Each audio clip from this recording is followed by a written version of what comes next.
Hello students. बेटा इससे पहले मैं इस चैप्टर के गवाह की वर्क यानी पिछला वर्क करा चुकी हूँ, शुरू से करा दिया था, जिसमें लेखक का परिचय और उस चैप्टर करा दिया था। आप आगे थोड़ा सा चैप्टर रह गया, उसे पढ़ लीजिए। वर्ड मीनिंग बताऊँगी साथ के साथ, तो आप ध्यान दीजिए। वर्ड मीनिंग अंडरलाइन करती जाऊँगी, बोलती जाऊँगी, तो आप वर्ड मीनिंग साथ के साथ करते जाइए और समझते जाइए बेटा। ओके, चलिए अब आगे चलते हैं। ये है कि बाल गोविंद भगत की संगीत साधना का चरम उत्कर्ष उस दिन देखा गया जिस दिन उनका बेटा मरा। यहाँ चरम उत्कर्ष, चरम मीन्स जिसकी कोई सीमा ना हो, उन्नति। चरम मीन्स जिसकी सीमा ना हो, पराकाष्ठा। उत्कर्ष मीन्स उन्नति। संगीत साधना मीन्स संगीत साधना में तल्लीन रहते थे वो। इकलौता बेटा, इकलौता होता है अकेला, कुछ सुस्त और बोदा सा। सुस्त मीन्स ढीला ढाला सा, और बोदा मीन्स कमजोर था। किंतु इसी कारण बाल गोविंद भगत उसे और भी मानते थे मीन्स उसे और अधिक प्यार करते थे। उनकी समझ में ऐसे आदमियों पर ही ज़्यादा नज़र रखनी चाहिए या प्यार करना चाहिए, क्योंकि ये निगरानी मीन्स देखभाल के, और मोहब्बत मीन्स प्रेम के ज़्यादा हकदार होते हैं। अधिक हकदार मीन्स अधिकार। ठीक है। बड़ी साध से, साध मीन्स चाह, मनोकामना, इच्छा। बड़ी साध से उसकी शादी कराई थी। पतोहु मीन्स पुत्र की वधू, उस पुत्र की वधू। बड़ी ही सुभग मीन्स सुंदर, और सुशील मीन्स अच्छे व्यवहार वाली। घर की पूरी प्रबंधिका बनकर भगत को बहुत कुछ दुनियादारी से निवृत्त कर दिया था। प्रबंधिका प्रबंध करने वाली, दुनियादारी मीन्स जो भी कामकाज होते हैं उनसे, सांसारिक जो भी काम होते हैं उनसे निवृत्त कर दिया था मीन्स मुक्त कर दिया था उसने। किसने? उनकी बहू ने। उनका बेटा बीमार है, इसकी खबर रखने की लोगों को कहाँ फुर्सत मीन्स फालतू समय। किंतु मौत तो अपनी ओर सबका ध्यान खींच कर ही रहती है। हमने सुना बाल गोविंद भगत का बेटा मर गया है। कुतूहल मीन्स आश्चर्यचकित होकर, विस्मय में पड़कर उनके घर गया। कौन गया घर? लेखक। देखकर दंग रह गया।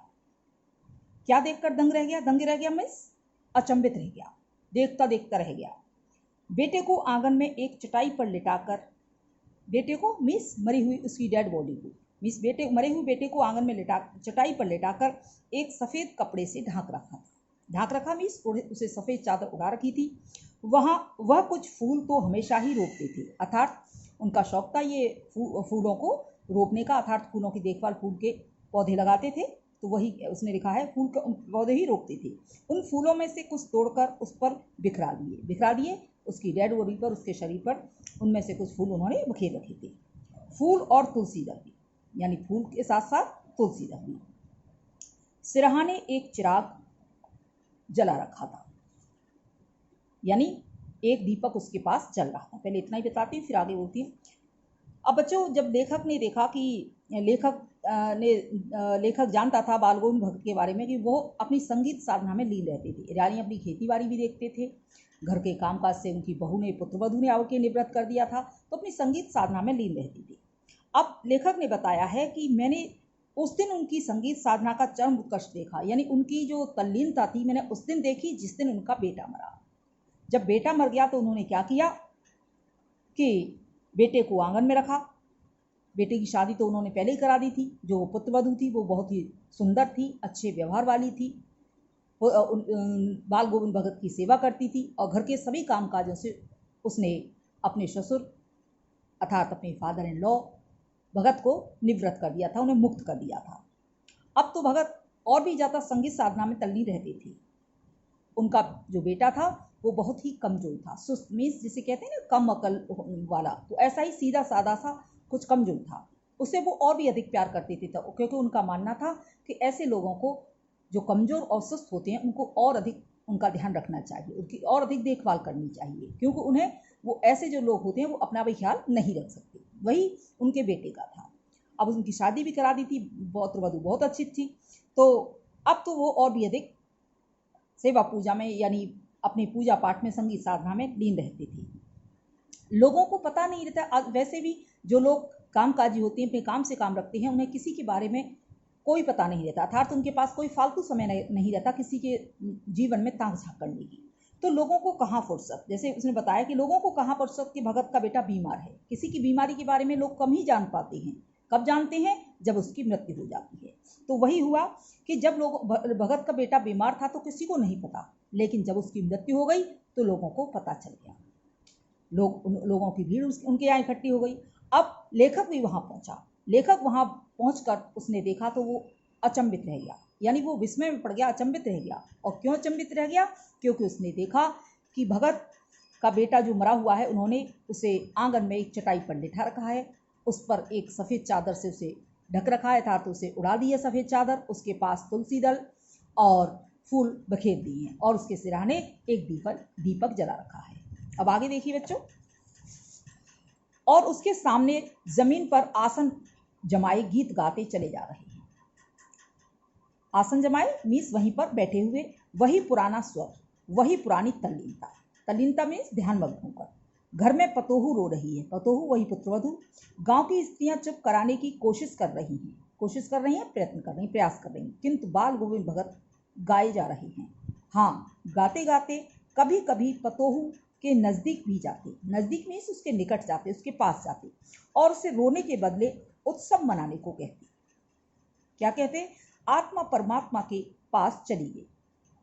विरहिणी मीन्स वियोगिनी,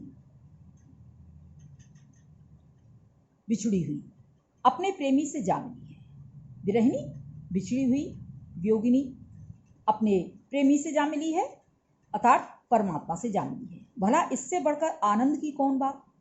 किससे कह रहे हैं? वो अपनी पुत्रवधू को समझा रहे हैं। मैं कभी कभी सोचता यह पागल तो नहीं हो गई। कौन सोचता? लेखक ये सोचता कहीं वो पागल तो नहीं हो गई, किंतु नहीं, क्योंकि ये लेखक का भ्रम था कि वो पागल नहीं है।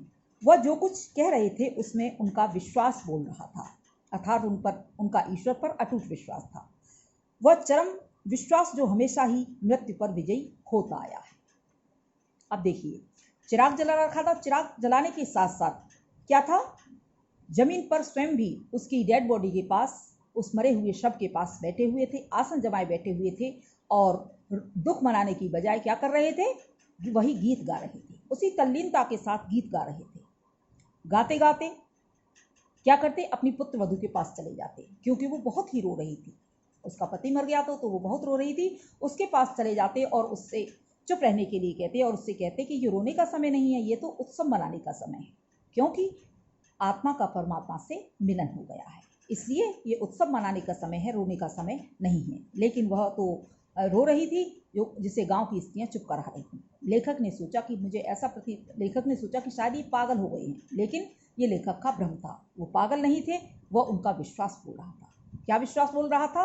कि वो स्वयं गीत गा रहे थे और पुत्र वधू से भी उत्सव मनाने के लिए कह रहे थे। अब आगे देखिए बच्चों। बेटे के क्रियाक्रम में तूल नहीं किया। तूल मीन्स ज्यादा महत्व न देना। पतोहू से ही आग दिलवाई। किसमें?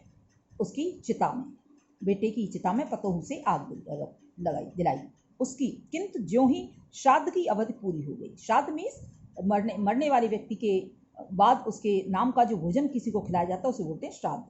पतोहू के भाई को बुलाकर उसके साथ कर दिया। यह आदेश देते हुए, आदेश में उसे यह आज्ञा दी कि इसकी दूसरी शादी कर देना। इधर पतोहू रो रो कर कहती, मैं चली जाऊंगी तो बुढ़ापे में कौन आपके लिए भोजन बनाएगा। अब देखिए पतोहू क्या कह रही है उनकी, बीमार पड़े तो कौन एक चुल्लू पानी देगा।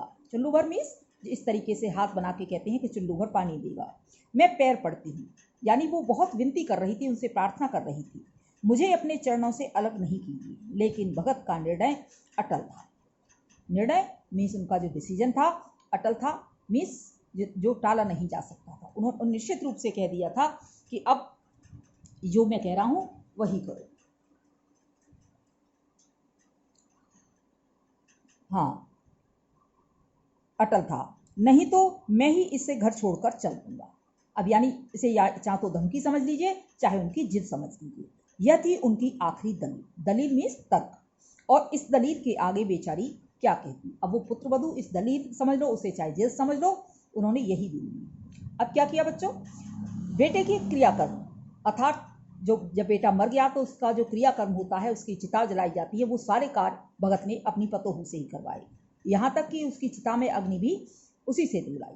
उसके बाद जो ही बेटे के श्राद्ध की अवधि पूरी हुई तो उन्होंने उसके भाई को बुलाया, बहू के भाई को बुलाया और उससे कहा कि इसे ले जाओ और इसका दूसरा विवाह कर देना। लेकिन बहू बहुत सुशील थी, बहुत समझदार थी। वह भगत से अनय विनय करने लगी, प्रार्थना करने लगी कि आप मुझे मत भेजिए, आप अकेले रह जाएंगे, आप बीमार पड़ेंगे तो आपको पानी कौन देगा, आपकी देखभाल कौन करेगा। लेकिन भगत का निर्णय अटल था। उन्होंने कहा कि या तो तुम इस चले जाओ, नहीं तो मैं ही इस घर को छोड़ दूंगा। बेचारी क्या करती, उसे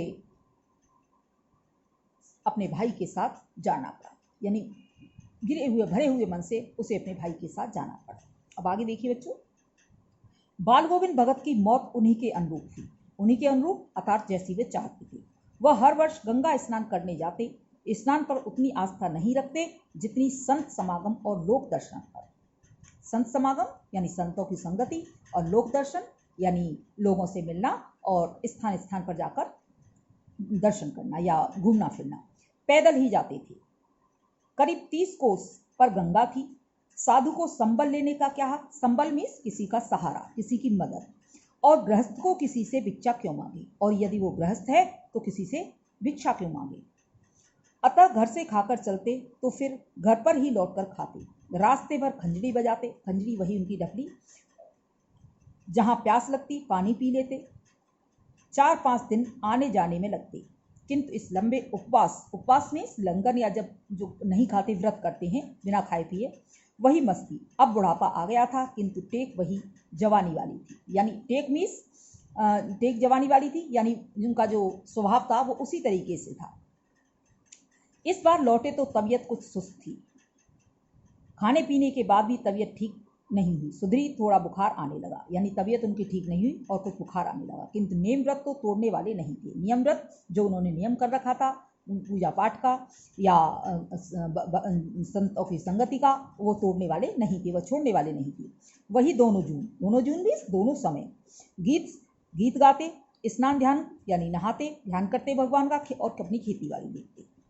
दिन दिन छीजने लगे मीन्स कमजोर होने लगे। लोगों ने नहाने धोने से मना किया, आराम करने को कहा। जो लोग थे आस पड़ोसी थे, उन्होंने उनसे कहा कि आप थोड़ा सा आराम कर लीजिए, काम मत कीजिए या नहाना कम कर दीजिए। किंतु हंसकर टाल देते। किंतु वो क्या करते, हंसकर ही टाल देते। उस दिन भी संध्या में गीत गाए। अब किस दिन के लिए कह रहा है देखिए, उस दिन संध्या में गीत गाए, किंतु मालूम होता जैसे तागा टूट गया हो अर्थात समाप्ति हो गई हो। किसकी? भगत की। तागा टूटना मीन्स मृत्यु हो जाना, ये मुहावरा है। तागा टूटना मीन्स मृत्यु हो जाना। माला का एक एक दाना बिखरा हुआ अर्थात उनकी जीवन लीला समाप्त हो चुकी थी। भोर में लोगों ने गीत नहीं सुना, क्योंकि सुबह के समय वो गीत गाते थे तो लोग जैसे ही उठते थे उनके कानों में उनके गीतों की ध्वनि जाती थी। उस दिन लोगों ने गीत नहीं सुना। जाकर देखा तो बाल गोविंद भगत नहीं रहे, सिर्फ उनका अस्थि, उनका पंजर पड़ा हुआ। पंजर मीन्स हड्डियों का ढांचा या मृत शरीर। जब लोगों ने जाकर देखा तो उनका मृत शरीर पड़ा हुआ था। बच्चों, बाल गोविंद भगत की मौत उन्हीं के अनुरूप हुई, यानी जैसा वो चाहते थे वैसे ही उनकी मृत्यु हुई। वह हर वर्ष गंगा स्नान करने जाते थे। उनकी आस्था बहुत थी। गंगा के साथ साथ, गंगा स्नान के साथ साथ उनकी आस्था साधु संतों की संगति, यानी साधु संतों के संत रहकर भजन कीर्तन करने में उनका विश्वास था और घूमने फिरने में। वो पैदल ही जाते। लगभग 30 कोस के करीब गंगा थी जहाँ वो पैदल जाते। वो स्वयं को साधु, लोग उन्हें साधु कहते थे, तो वो कहते थे यदि साधु हूँ तो लोगों से किसी से मदद क्यों मांगूं, किसी से सहारा क्यों लूँ, और यदि मैं गृहस्थ हूँ तो गृहस्थ को भी भिक्षा मांगने का कोई हक नहीं। यानी बहुत ही नियम विचार वाले थे, बहुत नियम कानून वाले थे। तो ना तो वो किसी से सहारा लेना चाहते थे और ना ही भिक्षा मांगनी चाहते। क्या करते थे, जब जाते पैदल ही जाते और पैदल जाते गाते हुए चलते थे, ढपली बजाते हुए और गाते हुए चलते थे। कहीं प्यास लगती तो पानी पी लेते। 4-5 दिन का समय उन्हें आने जाने में लगता था। लेकिन वही जो जवानी में करते थे ऐसे ही करते थे। अब तो बुढ़ापा आ गया था, उनका शरीर भी कमज़ोर हो गया था। लोगों ने मना किया कि अब ऐसा इतना काम मत करो, क्योंकि उनका काम था कि दोनों समय स्नान करना, भजन करना, पूजा पाठ करना अपनी खेती बाड़ी देखना और संध्या वंदन आदि करना। जब लोगों ने देखा कि वो कमज़ोर हो रही हैं, तबीयत कुछ उनकी सुस्त है, तो लोगों ने उन्होंने उनसे मना किया कि अब आप ऐसा ना करें। लेकिन भगत तो कहते थे कोई बात नहीं, भगत ने यानी हंसकर टाल देते थे लोगों की बात पर। एक दिन लोगों ने देखा कि भगत ने शाम के समय गीत गाए हैं, लेकिन जब लोग सुबह उठे तो सुबह उन्हें सुनाई नहीं दिया, उनका स्वर सुनाई नहीं दिया। यानी लोगों ने सोचा, लोगों ने विचार किया कि शायद माला का धागा टूट गया है, अर्थात उनकी जीवन लीला समाप्त हो गई है। लोग इस असमंजस में थे, सस्पेंस में थे, लेकिन जब लोगों ने जाकर देखा तो वहाँ क्या था, भगत नहीं थे, अर्थात भगत की मृत्यु हो चुकी थी, वहाँ केवल उनका मृत शरीर पड़ा हुआ था। तो बच्चों, ये हुआ इसका सारांश भी मैंने साथ के साथ सुना दिया है, एक्सप्लेन भी कर दिया है। इसके वर्ड मीनिंग आप कर लीजिए अपनी नोटबुक में, इसे चैप्टर को अच्छे से रीड कर लीजिए बेटा, और इसका जो भी वर्क है वो मैं आपको PDF फाइल में भेजूंगी। Okay, thank you students.